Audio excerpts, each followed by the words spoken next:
Luke, I got one question for you. Have you ever heard of Kendo? I haven't, but I'm assuming with the video that we got behind me that I'm some sort of fighting. This is what it is. It looks pretty cool. A follow-up question: did you know there is a club right here on campus that practices it?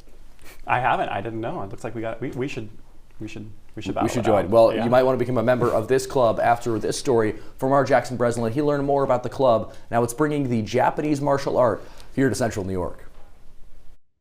The basement of Flanagan Gym is usually pretty quiet.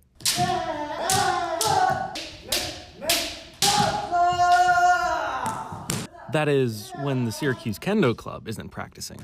Every weekend, the group meets to practice the Japanese martial art, something club president Christian Han learned during the COVID pandemic. My mom was like, yo, you need to get off the couch. And I was like, okay. And she was like, hey, just do this. And I was like, I thought this was fencing at first. So I was like, oh, fencing is pretty cool. But it turns out it was this. And then this was even cooler. So this armor, known as bogu, dates back to the early 1700s. But the Japanese martial arts that Kendo comes from are centuries older. It's part of what makes Kendo so unique.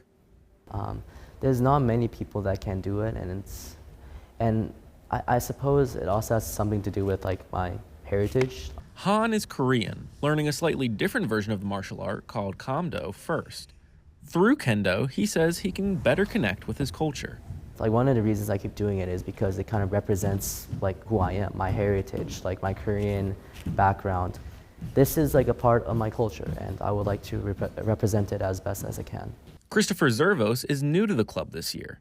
After being disappointed in the lack of martial art clubs at SU, he decided to give Kendo a shot.